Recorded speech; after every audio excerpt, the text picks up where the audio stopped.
Welcome to Third Song In with Tom Polachek and Chris Derrickson. In this episode, we get to talk comic books and pop music. What could be better?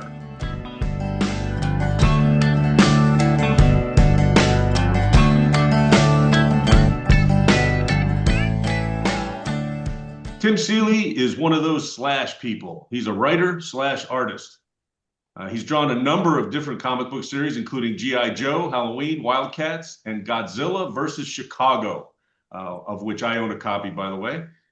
His writing work includes Nightwing, Money Shot, Masters of the Universe, Revival, the Eisner-nominated Local Man, and New York Times bestselling Hack Slash. Plus, frankly, a hell of a lot more than that. He currently resides in Chicago with his wife, his daughter, and his 80s action figure collection. Welcome to the podcast, Tim. Thank you for having me. And to make it authentic, Chicago, I'm right behind the train, so you will hear the L roll by occasionally. We don't have a lot of production value to this podcast, so that's perfect. So I want to jump right in. Just before we started to record, you mentioned that you had to drive back from a convention in Minneapolis because of the government shutdown and lack of air traffic controllers and various other problems. How many comic conventions do you go to a year? Less than I used to because I have a kid now. But, like roughly, I think my average is probably one a month, I would say. So probably 10 a year probably is about right. And now I almost always just bring my family. Like that's the key is just because in the past I would go off by myself and, get in trouble and get drunk and do dumb things. Now I just bring my kid and it's much less likely that I will do something stupid. So it's the chance isn't zero, but it's very, very low. Yeah, it's not zero for sure. Well, the only comic book conventions I've ever been to are C2E2s. I've been to the Chicago convention with my kids, two of my boys, and sometimes my daughter, for probably the last 5 or 6 years, maybe more. And the thing that I observed when I walk past Artist Alley or the creators' tables is that everybody looks happy but exhausted. Yes. It looks like a really tiring thing to go through just because of the throngs of people. At least, again, in Chicago, I assume it's probably fairly typical. But what's a typical day for you, let's say a Saturday during a convention weekend?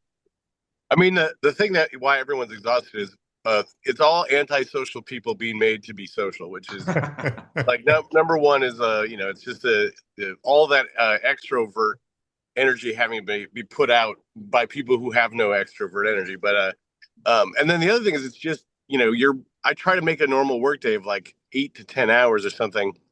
When you do a con, it's like 12. Yeah. So, I mean, I guess not everybody does it that way, but I tend to just try to sit and talk to everybody who wants to come up. That's start at 9 and go till 7. It was a pretty common con schedule. So I always skip lunches. It's like my one chance of losing weight is if I have lots of conventions because I can skip meals because I'm so busy doing stuff. So but I mean, it's fun. It's it's kind of the reason to do the job in a way too, because you get to interact with the people who make the stuff. And if you go too long without a con, you kind of forget why you do it. So. Oh, that's cool. It does, like I said, everybody seems happy. It seems genuine when I see creators talking to the people who take time to stop at the table. And again, when I go with my kids, I used to at C2E2 Sunday is kind of family day, or at least that's what they would always say. We would always go Sunday. So you've already been doing it for 2 days before I get there. And everybody just had that kind of tired look in their eyes. Oh, dude, yes. I mean, and that one particular New York, the long ones, they're like 3 full days, if not 4, 3.5. So after you've, now if it's there in the school year, I usually have to, I do class, I teach. And so then I go to my class and then I blitz out to go to the convention. Sometimes I drag some students with me. So it's lots. Wow. It's lots to do for sure. But the season is almost over. I did that Minneapolis one and I'm kind of winding down. And I don't think I have anything major for, I have like some library shows and stuff to do around town, but then I don't have to really do anything until, March or so. Cons kind of wind down over the winter. There's not as many. Unless someone asks me to go to Hawaii or something, I'll probably stay home, Yeah, if you need somebody to carry your stuff, I'll be happy to help you with that one. All right. I mean, I have a lot of students who get credit for it, so you're gonna have to figure out a way to make that I'll work. But I'll enroll. I'll enroll. I'll do whatever I can. Let's talk a little bio. You live in Chicago. You mentioned you teach. Where do you teach? Columbia College, Chicago. Excellent. Yes. And how long you been doing that? I was an adjunct for 5 years, and I've been a full-time professor for a year. Ah, congratulations. Thank you. And are It's you got, originally from? Oh, I'm sorry. it gives me insurance from me and my kid, which is important when you're a freelancer and you have a kid. So that works out good. Yeah, that's awesome. That's fantastic. Now, were you originally from the Chicago area? I'm from Wisconsin. I grew up in central Wisconsin and moved out in 1999 to Minneapolis, and then I moved here in 2001, and I've been here ever since. My wife is from Wisconsin, actually originally from North Dakota, and then for a long time, your journey today reminds me of at least one time where we would drive or fly back and forth. I'd go up and visit her before we got married. She'd come down here. One time she came down here in North Carolina, and going back, everything got canceled, and her and six other passengers rented a van and drove from Minneapolis airport to various places in Wisconsin. So, Yeah, it's a very common Midwestern thing because of snow. So yes. Yeah. the amount of times I have been at an airport and looked at five other people and said, "You want to just drive?" Is far more than average human being. I've had one time where I got stuck in a snowstorm in Connecticut. The plane had to go. I had to get to New York City. So me and an insurance salesman and a stripper got a car, and we drove through rural New Jersey. So yeah, it's like all kinds of wacky stories like that when you I feel like that should have turned into eventually turn into being a comic book of some sort. Yeah, yeah. And the funny one is the stripper was the way less aggressive salesperson of those two. So yeah. So, how did you become a comic creator? I made comics, which is how I became one. But to make it as a job, I mean, I was a kid. I was always making comics. I loved comics. I was always trying to learn how to do them. I didn't have a lot of access because I lived in central Wisconsin. And I knew nobody else who had any knowledge of such thing. But I started going to Chicago Comic Con when I was like 15, 16. And then I started like, I would get a table. I was like kind of this very aggressive. I wanted to do this so bad that I was like, I'm going to do anything to figure it out. And then I started publishing my own stuff poorly, but I would go to local print shops and print stuff up. And that led to me meeting a lot of other creators in Chicago here, even though I wasn't living here at the time. And then when I got out of college, I worked as as an illustrator at a small children's books company. And then at night, I would draw comics for an adult publisher. So I was doing a little bit of kid stuff during the day, a little bit of titty stuff at night. And then I put together a book for myself and went to Chicago Comic and met this dude, Josh Blaylock. And he was starting up a company, and he had managed to get the rights to G.I. Joe from Hasbro, and he offered me a job. I had been an intern at Marvel, so I kind of understood printing and editorial stuff. From the summer, I'd been an intern there. So he hired me to come live in Chicago, and I started as an editor there, and then graphic designer. And then I ended up, which I'm terrible at, and then I ended up becoming a sort of full-time staff artist there. And while I was doing that, drawing G.I. Joe stuff, I made up Hack Slash and I wrote it, and it wasn't too bad. And so I got hired to do more writing. So everything I ever done in comics is because I'd already done it, and it was, not bad. It'd be like, okay, you got that figured out. Let's go with that. And then so I've always kind of I keep just making stuff, and then you can't deny me because I totally made it already. Well, that's one of the things that amazes me is the breadth of the types of stories that you write and you draw. You cover just about every genre of comic that I can think of anyway. Hack Slash, which is a horror comic, which is one of the reasons I haven't read that all the way through because I get really scared from horror stuff. So, but I know you have a number of comics that kind of fall in that genre. You've done superhero stuff. You wrote a really long run of Nightwing. I'm a huge Nightwing fan, and I actually reread a little bit. I've got the trades in my basement. I reread a couple stories in anticipation of this, and I was like, oh yeah, I love this run. I completely forgot about this run. But superhero stuff, independent stuff, my favorite work of yours, I would have to say, is Local Man, which seems to be a mashup of a couple different genres, including a real deconstruction of superhero stuff. I'm amazed that you can do all of those different things and that they all get out there. How does that happen? I mean, I never had like, I guess, if I do the math on it and sort of like what I'm most comfortable with, I'm probably a horror writer first, I guess. Mhm. If I were a genre writer, like, you know, just because I kind of understand how the math of that works, and I always have passion for it. But I'm not really a specific genre guy. I like a lot of stuff. I've never been like, oh, Yeah. I only like crime stuff. I only like horror stuff. I only like whatever. So I never think about, like, when someone asks me to write a story or I come up with idea, I never think, oh, I've never done that genre before. I don't care, you know? And so I think it's kind of helped me a lot in the way that I'm pretty flexible. And maybe it's hurt me a little bit in that it's hard to pigeonhole me, I guess, to some degree. But you know, the math on what a story is the same no matter the genre. You know, it's got to have a character that we relate to. They want something. There's something in their way. They have to get it. It changes them. Like that. That's always the same. You know, so I can jump a little bit more. You know, but superheroes. I grew up with superheroes. I love superheroes. I work in comics, so of course I can do superheroes.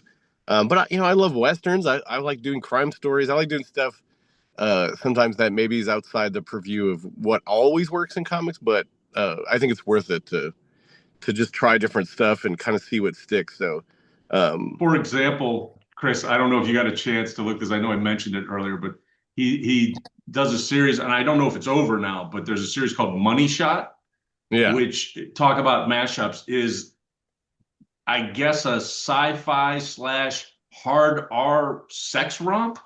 It's No, crazy. I would say, yeah. It's about porn. It's about scientists who have to film porn to fund their science. So, it's basically like Star Trek without anything but Kirk fucking stuff. That's That's perfect. That's exactly what I read. It's amazing. Yeah. But you know, and again, that's a comedy, and I'm a big fan of writing comedy for some reason, even though it's the hardest shit to do. So, I got helped out in the last one with by Patton Oswalt, the comedian, so that makes it a little easier. When I made it up, I worked with Sarah Beatty, who's also a comedian. So, you know, I just like a lot of stuff. I don't know. Bunny Shot is kind of my most successful book in a weird way, because it's a book that sells really well and no one tells me they buy it. It's like, you know, Yes, I see that. I mean, you know, and I like comics actually has this like long tradition of you know, subversive kind of underground comics, and I always wanted to make one like that. So Money Shot is kind of that. It's very political. It's wears its satire on its sleeve. I mean, it's about the ridiculousness of the world we find ourselves in. So, but yeah, I love it. It's one of my favorite things to write, and it's like a refreshing break to just do something that you're oriented around joy and joking. You know, like that's and nakedness. It's great. It's a fun book to make. Psychologically, I'm sure it helps me get through some of the harder ones too. Yeah, it's a fun book to read for sure. I had not read it until actually I was going through your list of stuff, and I thought I want to check that out, and that's probably the one I've read the furthest into getting ready for this morning's interview. You mentioned Patton Oswalt, and one of the things that in trying to figure out what to ask you in a limited period of time, the phrase that came into my head was the ampersand of it all, because you have worked with all kinds of people and not necessarily people that you would think of as comic creators or comic artists. Patton Oswalt is one of those people, although he's now been in comics for quite a while. But that's not, I think, what he's primarily famous for. I know that you've collaborated with other really great comics creators like Tom King, for example, who's a favorite of mine. Chris, he did a comic with Slash. True. Which again, looking through your bio, I was like, this is amazing how many different kind of people that you've worked with. Not to mention, the reason we're talking to you this morning is because you collaborated with Dan Doherty, who is a friend of the show, a guy we interviewed a few months back, who's also a comics creator, children's book creator, musician, etc.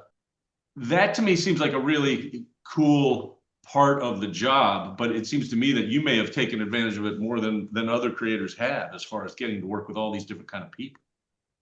Yeah, I think so. I'm not an extrovert. Like I said, I like people, and comics can be done by one person, but it's largely a collaborative medium. So, it gives you a lot of chances to jam on stuff and have a different voice than you would have by yourself. So, Local Man is myself and another cartoonist who can both write and draw, and so that gives a different vibe than something like working with Flash on Deathstalker, which is, he is a creative with big inspirations who just wants to see cool stuff and like let you do that. And Patton is an idea man and a joke master, and so every collaboration is different. And I think if you approach it with the exploration of that new collaboration as the point, then you kind of always have a good time. So, I have only like good stories about collaborations with people in comics. So, because I think I pick good people to work with, and I also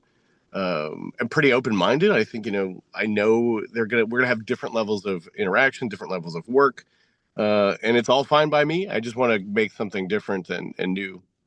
How much of that ends up being kind of face-to-face work or meetings where you're in the same room together these days, and how much of it is a Zoom thing or a telephone call?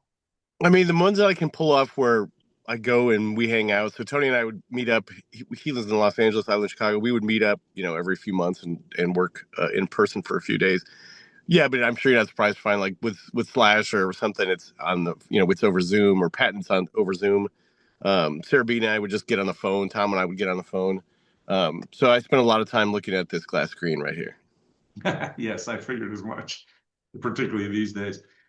So I listened to an interview that you did with the podcast Comic Book Club, which is one of the podcasts I listen to pretty regularly. And it was at a convention, not sure which one, probably New York, probably East Coast anyway. I think that's where they're located.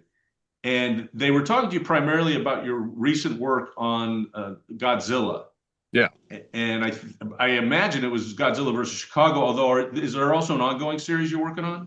Yeah, I did 3 Godzilla things lately. I did Godzilla vs. Chicago, the regular Godzilla series, which I'm still working on, and I also wrote Godzilla versus Ninja Turtles.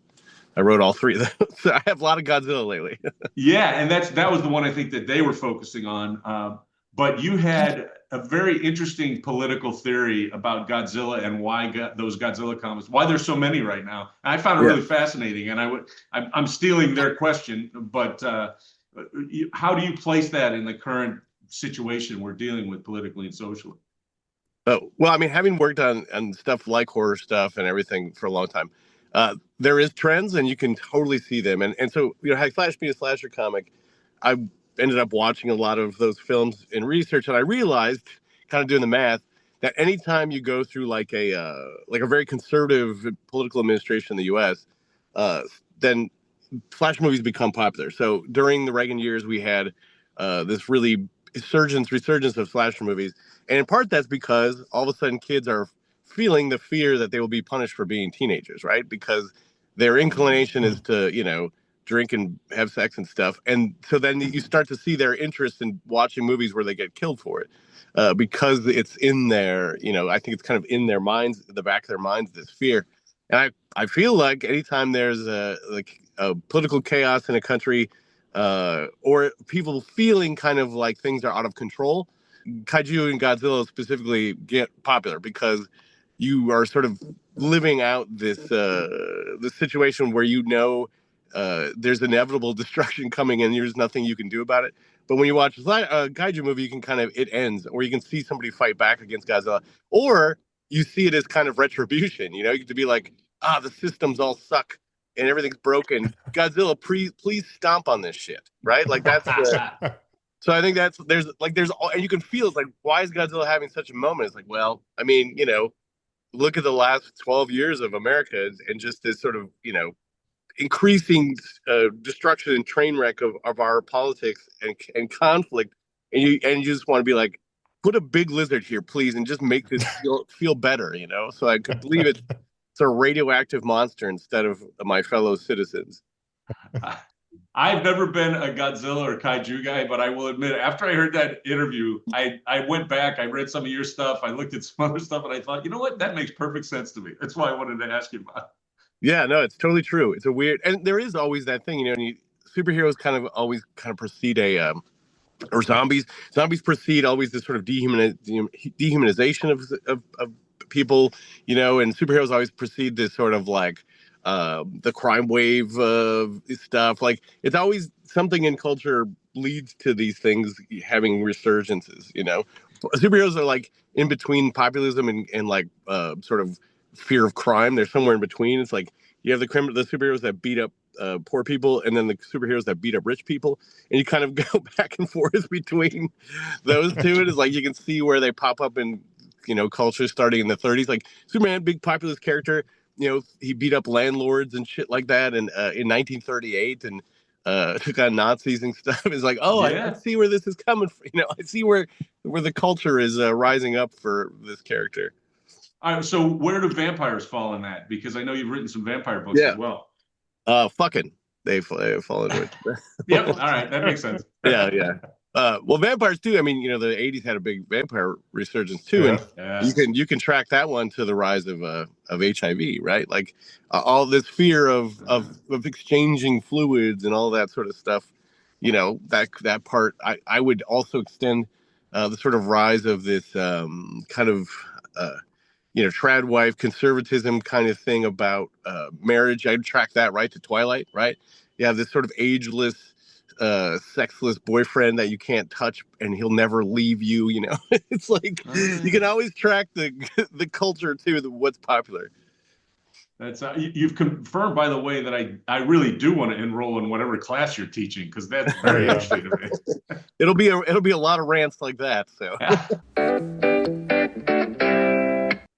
All right, I have a question. This is a question. It's not even from a listener, because I'm not sure I can get this guy to listen to the podcast. But my friend Johnny, who works at Graham Crackers Comics in Plainfield, Illinois, I told him I was going to be talking to you. I was bragging I was going to be talking to you, as a matter of fact.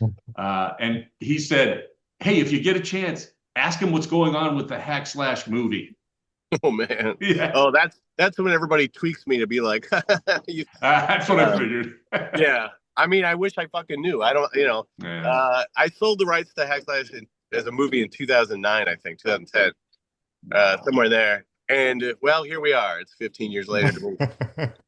I mean, it's just, my lessons on Hollywood were, I was kind of breathing this rare air. We sold Hack Slash. We were like making this thing. It was so great. And then it got completely derailed, and it was all just corporate shit. It was never, creative or anything. It was just corporate shit. And and so that was the experience I had on that, which is what everybody told me would happen, and it did. And then with Revival, I was like, I'm going to do the opposite. We're not doing this bullshit. We're not selling it to some faceless company. Like, we're just going to stay on it. And then that's how we got the TV show, that one. But that was completely doing the opposite of just saying, like, I'm not licensing this to some company who may or may not make it. I'm not going to be part of somebody's investment portfolio. Like, you want to make it, great, here's the stuff, but otherwise get out of the way.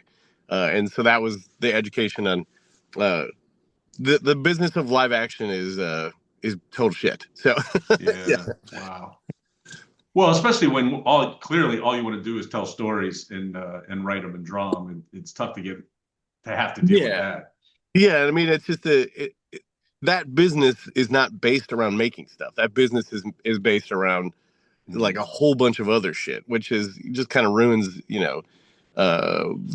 usually it ruins whatever sort of inertia something has. At some point, it is derailed by something that has nothing to do with creative, or, it's always some vindictiveness or some kind of an ego. It's just, it sucks. That sounds like the bad side of all of that. Yeah, it's the antithesis of making comics, which is you can just be like, to hell with it. Here's a comic I make.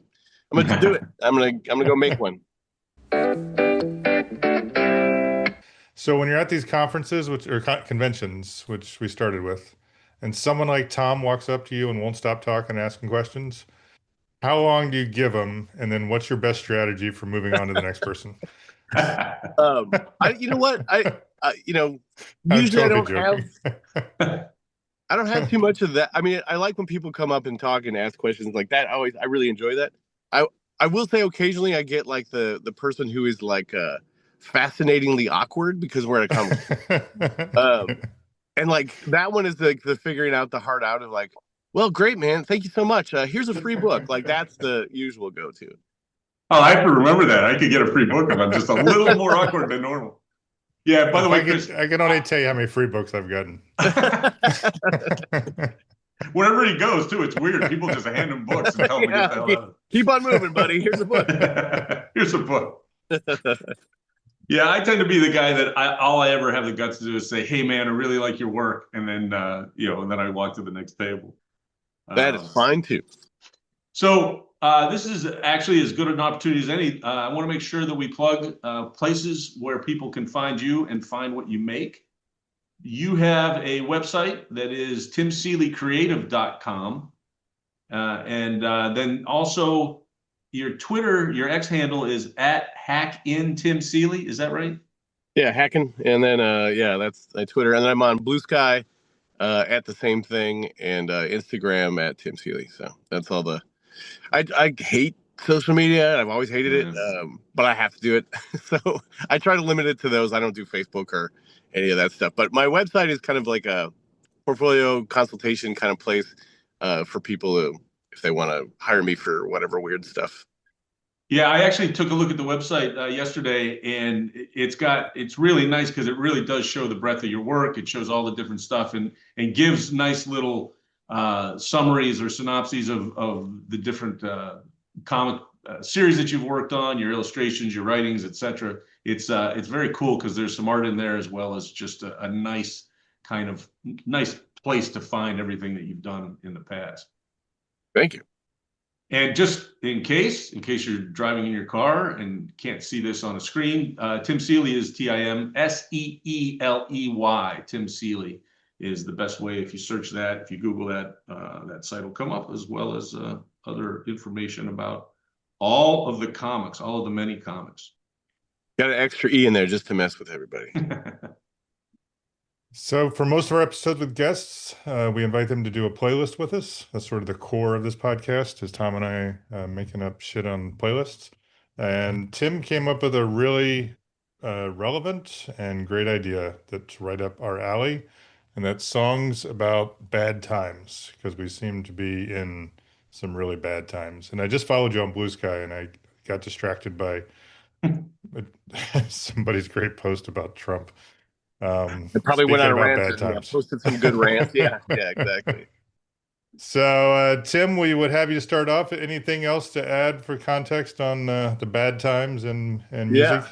Yeah, so I picked these songs all kind of based around the idea of like the songs are things are rough, but inevitably everybody in the song is kind of unconvincing themselves that everything is terrible within the song.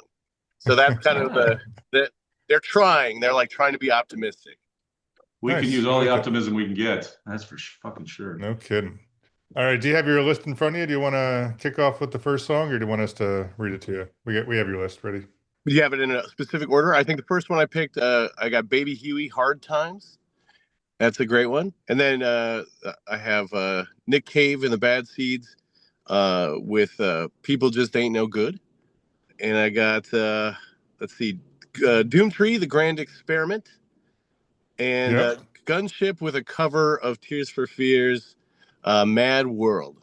Oh, that's a cover that I didn't listen to that one yet. I didn't know if that was the same song. That's awesome. It is. It's the band Gunship is a kind of a synth pop European band, and they do a really great cover of that song. It just came out actually 2 weeks ago, like when I was putting the list up. That song had done it. They also did a cover recently of "Send Me an Angel." So I love they're very synth, very 80s influenced, and their cover of Mad World is like even more excruciatingly like emotional. It's great. Really? Excellent. Well, so Chris and I also have some songs for the playlist, and the way we will do it, the way we'll put it out, and we will put it out on all the streamers, so it'll be out on Spotify, Apple Music, etc. We will do it in order, basically based upon what you just went through, and then Chris and I will go through the songs that we're going to add.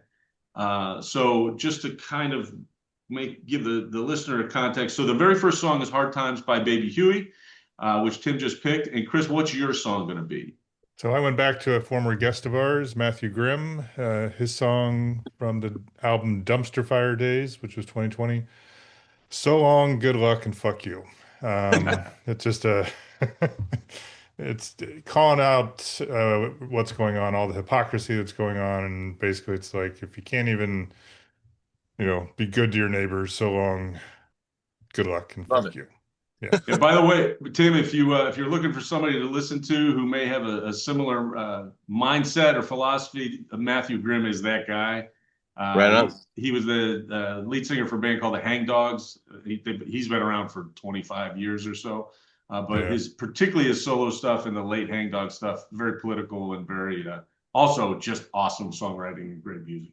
Great. I'll check it out. My song, which will be the third song on the list, is and I have to admit, the theme when you texted me what you thought the theme should be, first of all, I loved it. Second of all, I immediately went to my own library without looking outside of it to see if I had any songs that were titled Hard Times. Turns out I had like 10 of them. So my first song is Hard Times by a band called Gob Iron. I think it's Gob, unless it's Job, like Arrested Development. I'm not sure.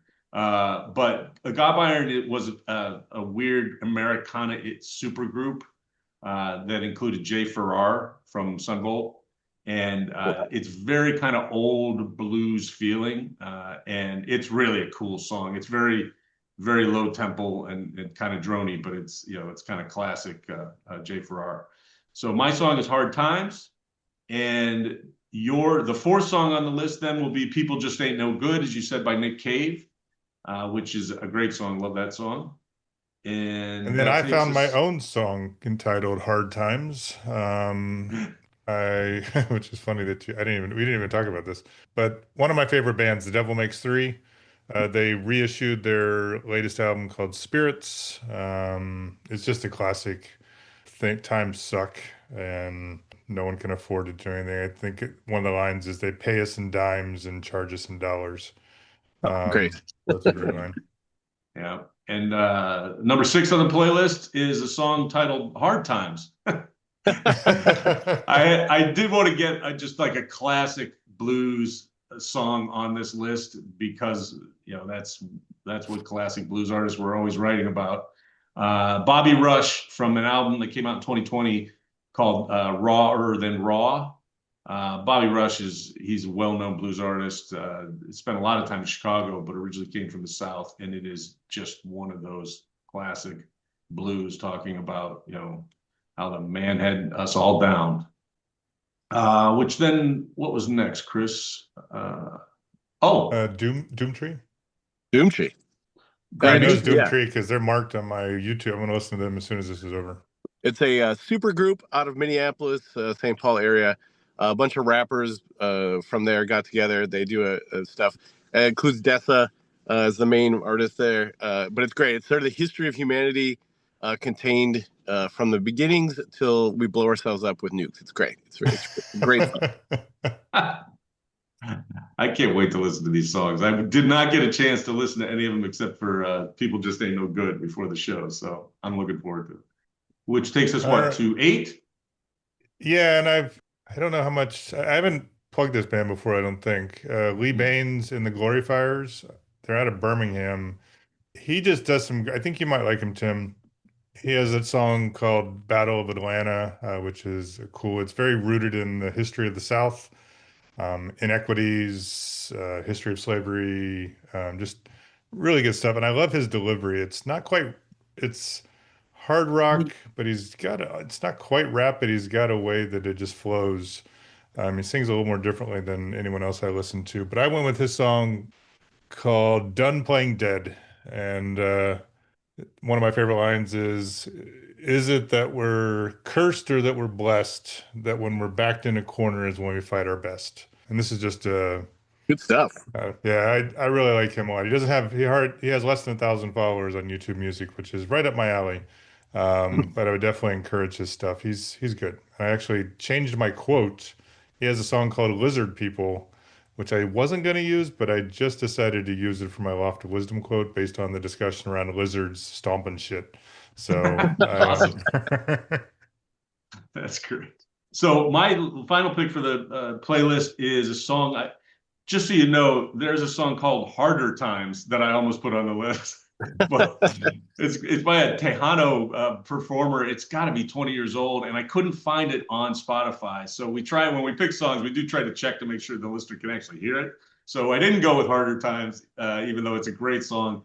I went with a Lucinda Williams song from an album called "Good Souls, Better Angels" from 2020, and it's called "Bad News Blues." I don't know if you've listened to Lucinda Williams, but she's fantastic. She's Chris and I were just talking about her last episode, as a matter of fact. And I just watched a documentary about her that was on Hoopla, which is like the library app where you can watch films. It's called, I think it's called Finding Lucinda. And it's a short little documentary about kind of a super fan of hers who tracked her down and talked to a lot of her old producers and band members. I love Lucinda Williams, and this is a great song. It's called Bad News Blues. So that'll be my last song on the playlist, which takes us then to the one you already talked about, which is Mad World by Gunship. As soon as we're done recording, I'm listening to that song. It's great. And I recommend their other stuff. I love all their songs. We use them. They did the soundtrack for the movie I wrote called Revealer. So their music is in there. Cool. Big fan of those guys. Awesome. That's very cool. So that's our playlist. That's a special playlist. It'll go up on Spotify, Amazon Music, YouTube Music, Apple Music. It will be called, I think we'll title it just Hard Times, and it'll have a subtitle. So it'll be Hard Times, a third song in playlist. You can find that wherever you stream your music. It'll also be available if you go to our website, thirdsonginpodcast.com. We'll have a link there as well. I think this is going to be one of our best playlists, actually. I'm really looking forward to putting it all in there and listening to it all the way through. Yeah, Tim, thanks so much. It was really great meeting you. Enjoyed the conversation. Looking forward to reading more of your stuff and My listening pleasure. to our playlist. Yep, absolutely. Yeah, thanks so much. Yeah, I can't wait for it. Yeah, it's been really exciting for me, Tim. I was bragging to everybody, particularly at the shop that I go to on a regular basis, but also everybody in my family and most of my friends that I feel like we got an A-list guest. So thanks for taking the time and appearing on the podcast. Before you go, is there anything that you would like to plug? Do you have any kind of appearances or anything else that we should know about coming up? Let's see. Nothing after this drops as far as appearances go. But always check out my stuff, comic shops. If you've never read anything, you can always check out a good entry point. I think is the first Money Shot book, which is now collected in a digest edition from Vault, or Local Man, which has a big chunky hardcover that just came out as well. Yeah. I recommend both those, by the way. Those are two of my favorites. As I said before, I think Local Man is one of the most interesting and fun books to read. If you ever read a superhero comic book and you also want to get a little commentary in your comic book reading, it's just fantastic. Well, thank you guys. Much appreciated. So our first regular segment of this episode is going to be Loft of Wisdom. You better open up your eyes, babe, because fools do get wise.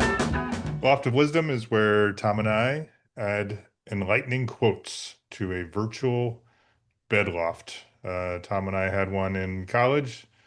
We scribbled them on there, oftentimes drunk, with a Sharpie.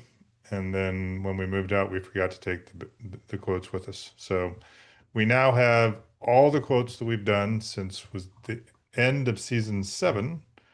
All can be found on our website, thirdsonginpodcast.com. Just look for Loft of Wisdom. What's your quote this week, Tom? I picked a quote from James McMurtry from his most recent album, The Black Dog and the Wandering Boy. The song is Pinocchio in Vegas, and I felt this fit very well with the Hard Times theme that Tim provided us for our special playlist. And the line is, "They don't have to come and take it if you give it all away." And I actually picked that line a week or so ago, thinking about this episode. And then after watching the news for the last 2 days related to the government shutdown and the recent Senate vote to end of the shutdown, it seems to be even more appropriate. So James McMurtry, they don't have to come and take it if you give it all away. Yep. All right. As I noted, I pivoted at the last moment and decided to go with a quote from another Lee Baines in the Glorifier song. The song is called Lizard People. It's a pretty brutal commentary on inequality and just bad behavior by leaders and business leaders, political leaders, otherwise. And he ends, I think I've said this in the past, I love when songs end in repeating fashion and just just hammer away at the theme.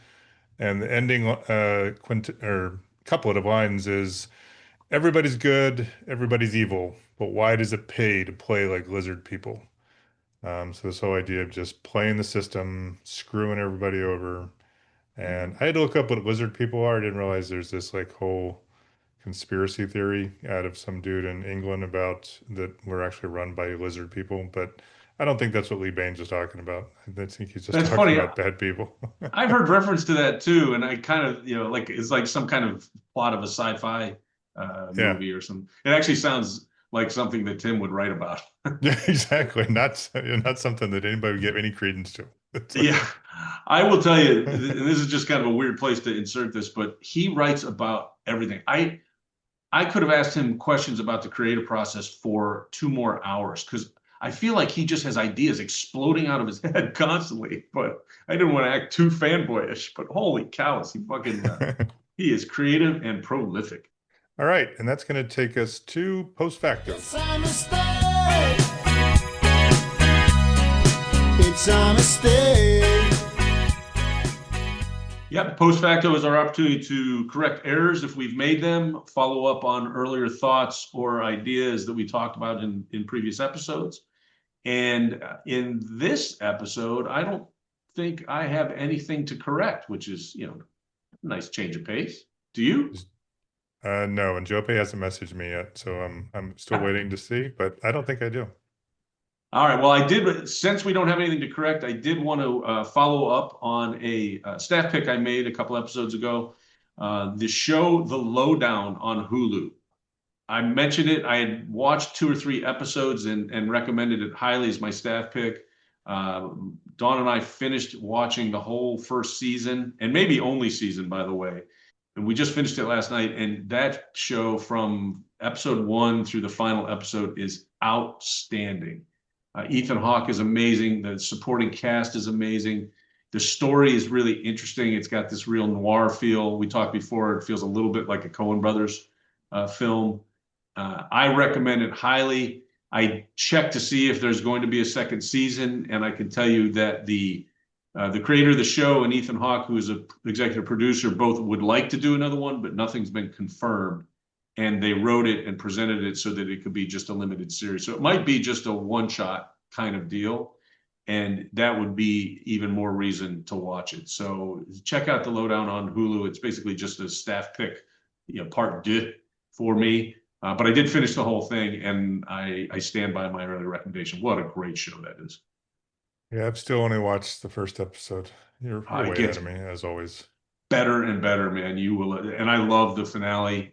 And again, the final episode could be a series finale just as easily as there's room for them to do lots more with all of those characters. But it also was a very nice closure to the story. It was really good. So next we have, speaking of staff picks.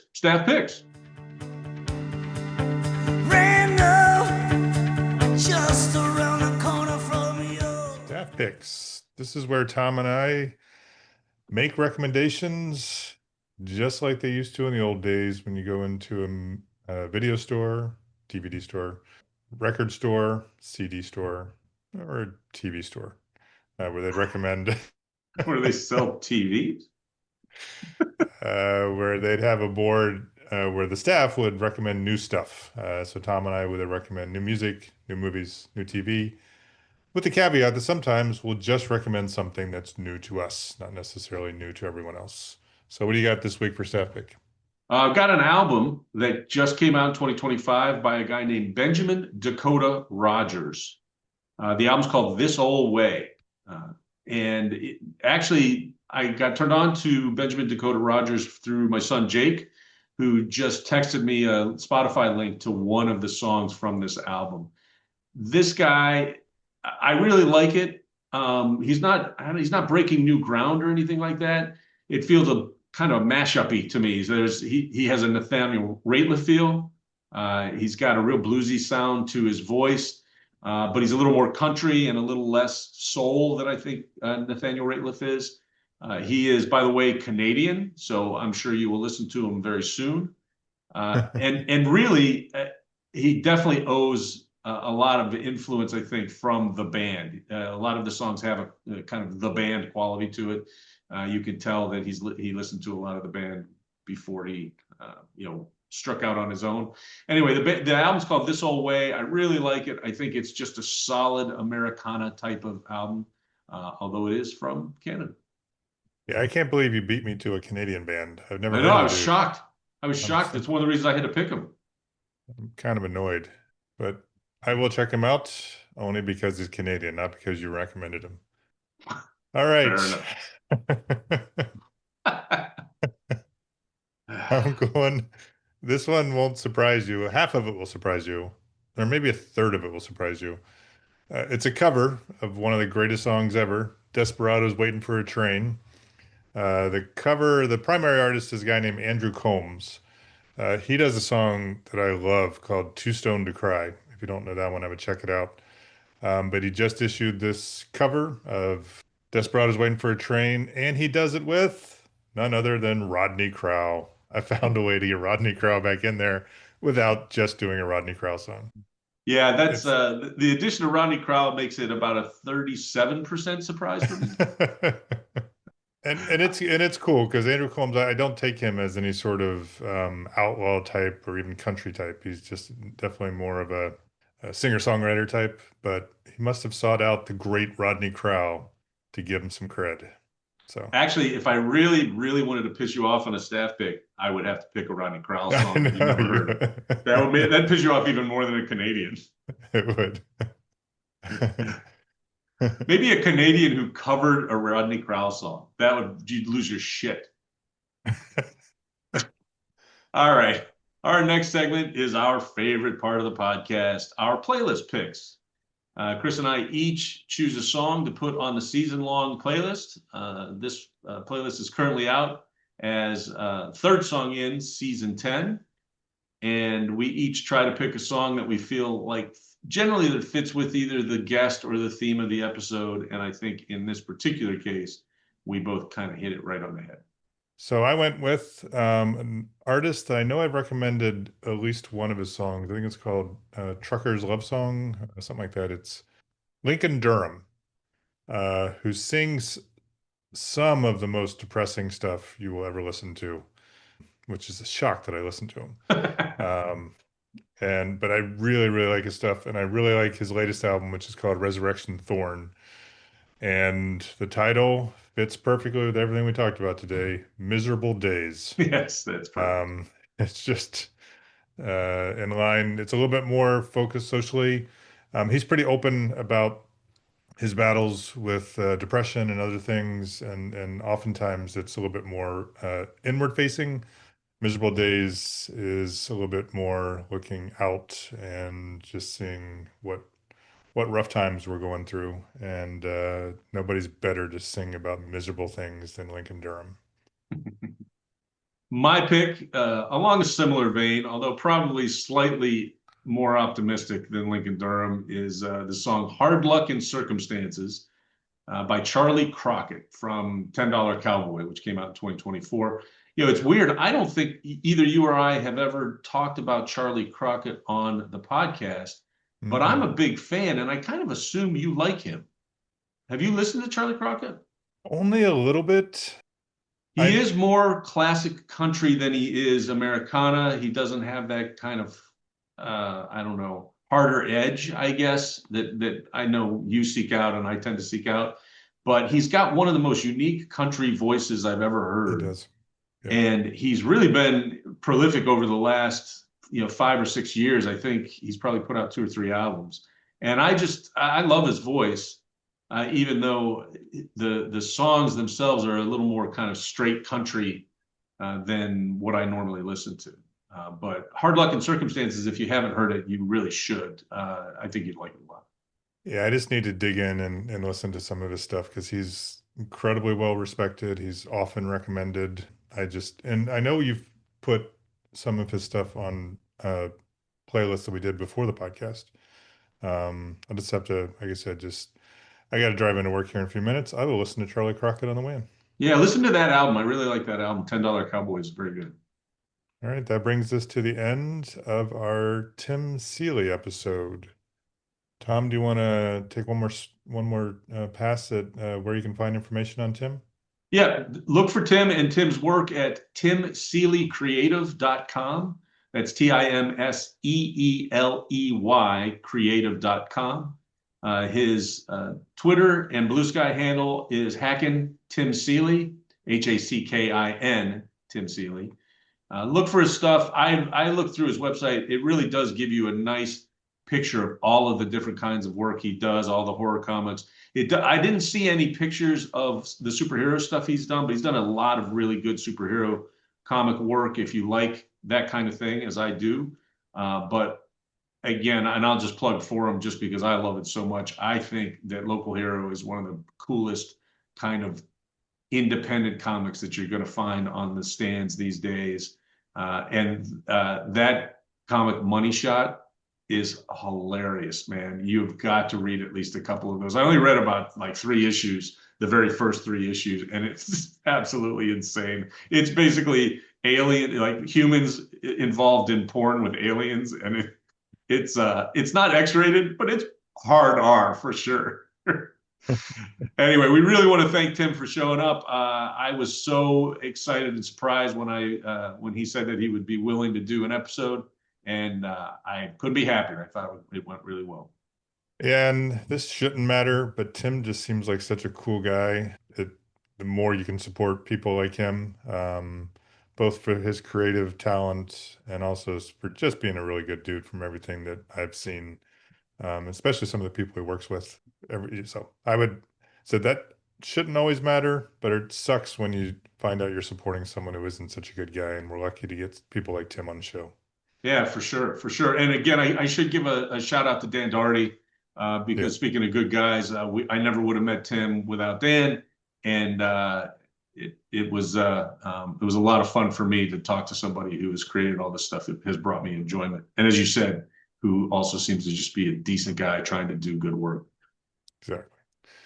All right, third song in is recorded in Joliet, Illinois, Chapel Hill, North Carolina, and some parking space in Chicago, Illinois. You can email us with your questions, your comments, or suggestions to thirdsongin@gmail.com. Let us know what you're thinking about the podcast. Please follow us, rate and review the podcast on every platform you listen to it. You can find us on Spotify, Apple Podcast, Amazon Music, and YouTube Music.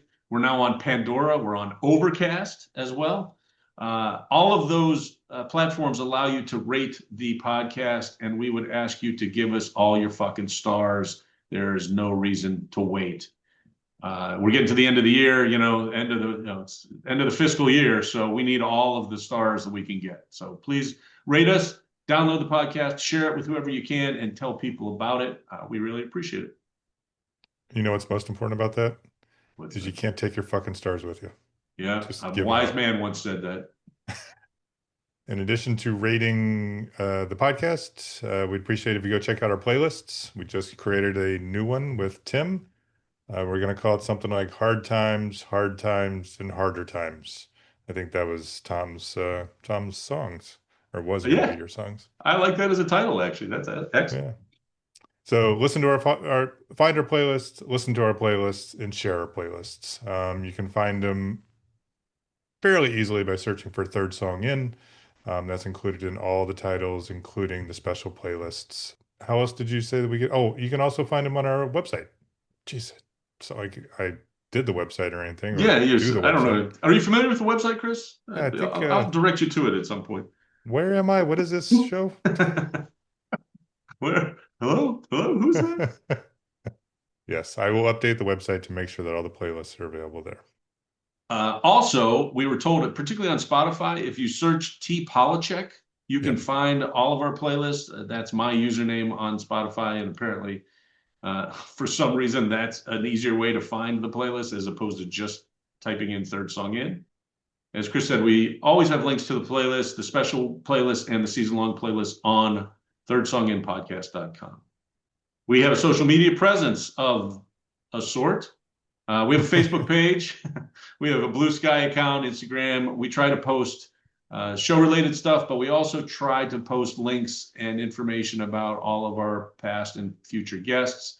So not only do we post show-related information, but we'll also post links and information, details, and dates for our past guests and our future guests. So if you support the show, support the people who support the show, and follow us, will you? Be an athletic supporter. Tom and I also do a blog.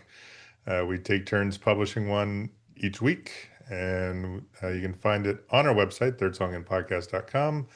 Right on the front page is a link to the latest blog. You can also subscribe through Substack, and on Friday mornings, you will get a link to the blog right in your inbox. Right there, right in the middle of your inbox. Right there, unless it went to junk, which is possible because, God doesn't make junk. That's a good point. Well said. That's an album by Band Aid. It's their outtakes, which I think is a great title. I'd like to take this opportunity to thank our listeners. Thank you for tuning in. Thank you for sticking with us. We are slowly working our way to our 100th episode of Third Song In, and we couldn't do it without you. Well, we could, and sometimes it feels like we do.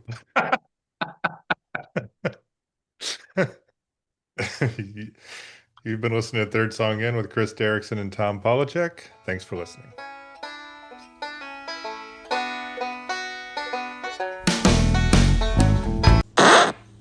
I love when I redo it, and it's weirder than the first time.